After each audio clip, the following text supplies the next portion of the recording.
ಕಳೆದೆರಡು ವಿಡಿಯೋ ನಿಮಗೆ ಇಷ್ಟ ಆಗಿರಬೇಕಲ್ಲ, ಅದು ನಿಮ್ಮ ವೃತ್ತಿಜೀವನದ ಕನಸನ್ನು ಕಾಣಲು ಸಹಕಾರಿಯಾಗಿರಬೇಕಲ್ಲ.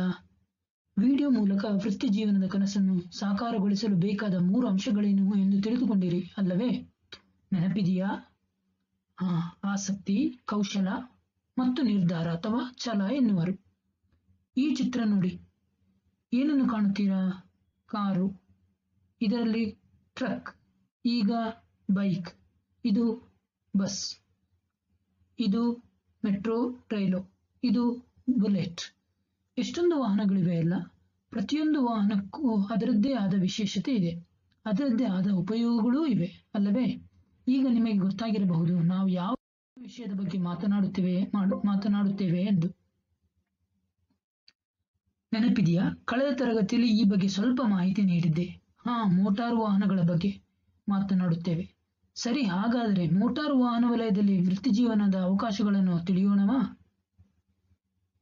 ವಾಹನದ ಹೊರವಿನ್ಯಾಸ ಎಷ್ಟು ಸುಂದರವಾಗಿದೆಯೋ ಅಷ್ಟೇ ಕುತೂಹಲ ಅದರ ಒಳವಿನ್ಯಾಸದಲ್ಲೂ ಇದೆ.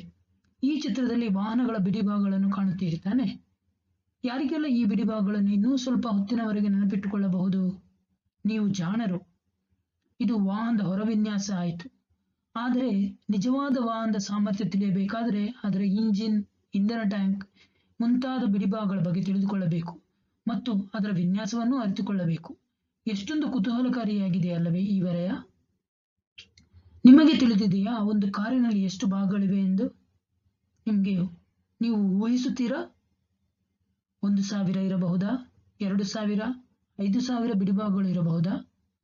ಅಲ್ಲ, ಸರಿಸುಮಾರು 30,000 ಬಿಡಿಭಾಗಗಳಿವೆ. ಅಚ್ಚರಿಯಾಯಿತಲ್ಲವೇ? ಈ ಚಿತ್ರದಲ್ಲಿ ನೋಡಿ, ಕಾರಿನಲ್ಲಿರುವ ಬಿಡಿಭಾಗಗಳನ್ನು ಪ್ರತಿಯೊಂದು ಬಿಡಿಭಾಗಗಳು ಅದರದ್ದೇ ಆದ ವಿನ್ಯಾಸ, ಗಾತ್ರ, ಸಾಮರ್ಥ್ಯವಿರುತ್ತದೆ ಮತ್ತು ಅದನ್ನು ಬೇರೆ ಬೇರೆ ಘಟಕಗಳಲ್ಲಿ ತಯಾರಿಸಲಾಗುತ್ತದೆ. ಅಲ್ಲದೆ ಅದರ ವಿನ್ಯಾಸ, ತಯಾರಿಕೆ ಅಂತ 100 ಜನರು ಇದರಲ್ಲಿ ಕೆಲಸದಲ್ಲಿ ನಿರತರಾಗಿರುತ್ತಾರೆ. ಇದುವರೆಗೆ ಮೋಟಾರು ವಾಹನಗಳ ಬಿಡಿಭಾಗಗಳ ಬಗ್ಗೆ ನೋಡಿದೆ. ಹಾಗಾದರೆ ಒಂದು ವಾಹನ ಹೊರಬರಲು ಏನೆಲ್ಲ ಕಾರ್ಯಚಟುವಟಿಕೆಗಳು ನಡೆಯುತ್ತೆ ಎಂದು ತಿಳಿಯೋಣ.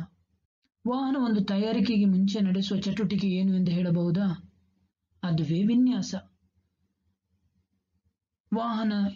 ವಾಹನದ ವಿನ್ಯಾಸ, ವಾಹನದ ರೂಪುರೇಷೆ, ವಾಹನದ ಸಾಮರ್ಥ್ಯ ನಿರ್ದಿಷ್ಟಪಡಿಸಲಾಗುವ ಈ ಕ್ಷೇತ್ರದಲ್ಲಿ ಕಾರ್ಯಯೋಜನೆಯನ್ನು ನಡೆಸಲಾಗುತ್ತದೆ.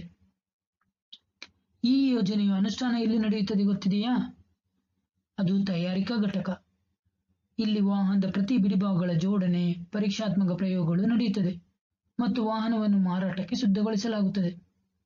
ಸಿದ್ಧಗೊಂಡ ವಾಹನ ಎಲ್ಲಿ ನೋಡಿದ್ದೀರಾ? ಶೋರೂಮ್ಗಳಲ್ಲಿ. ಇಲ್ಲಿ ಏನು ಮಾಡುತ್ತಾರೆ?